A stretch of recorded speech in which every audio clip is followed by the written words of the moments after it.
Well, Growers Edge, I think, has made us more money by allowing me to survey the local bids that I'm in the area that I want to sell my grain. The local elevators and the ethanol plants know that this information is out there, so they've got to be competitive if they want to get the grain. You know, we've been able to maximize our return on our farm.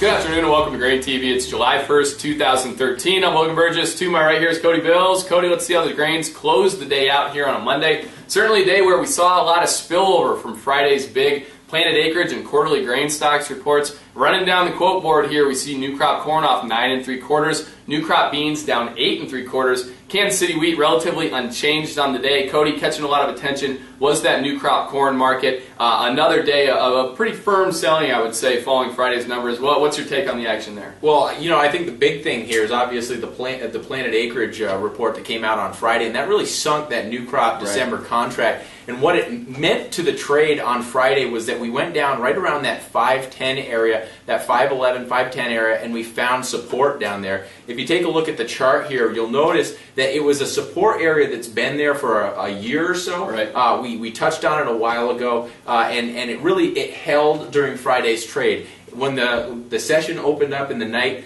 we actually gapped down, and you can see that on the 60-minute chart here. And you'll notice we tried to fill that gap, we were unable to do so, and then we started tailing off down around that $5. You know, coming into the close here today, Cody, we saw it really looked like that corn market was going to make a run at getting below 5. We saw a lot of bids sitting down there at 5, people looking to buy and go along there. I mean, are you in that camp here? I know that last week on the show we were expecting corn to print a 4 here at some point this week. Have you changed your opinion on that at all? No, I wouldn't be surprised to print a 4 on this thing, but you know, there could be a lot of bids down right around that $5 mark. I think one of the things that you got to focus on is the fundamentals here. We have a lot more acreage, 2 million more acres than we expected, and we have weather conditions that are really looking very positive. If you take a look here at the weather conditions, let's look at this slide here, and you'll notice that the precipitation for the next couple weeks is looking very strong. The eastern part, the eastern third of the U.S. is going to be getting a lot of precip, and not only that, you take a look at the temperature outlook for the next couple weeks, and really we're looking at highs in the 80s and not much of a change. So it doesn't look too stressful, pretty ideal growing conditions. Yeah, absolutely. You know, it kind of looks like a continuation really of what we saw last week. Last week we had pretty darn favorable growing conditions across the U.S., and I think that was really reflected in the crop progress and condition numbers that we got out this afternoon. If we just quickly look at the numbers there, 67% of this corn and soybean crop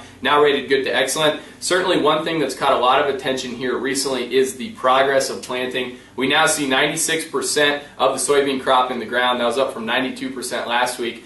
So now people are really going to start focusing on the developmental stages of these crops.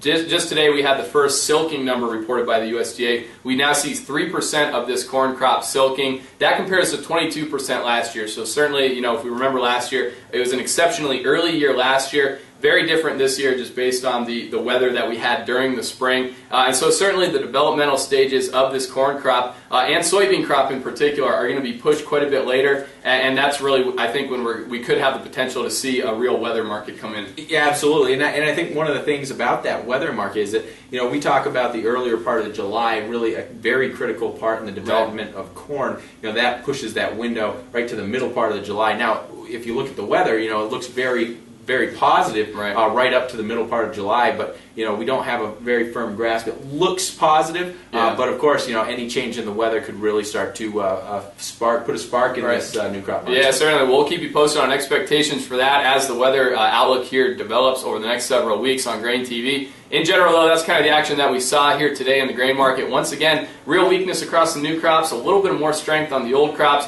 We'll have to see if it continues in tomorrow's action. And as always, we'll cover all the changes in the grain market here on GrainTV. Thanks a lot for joining us. Have a great evening. We'll see you tomorrow.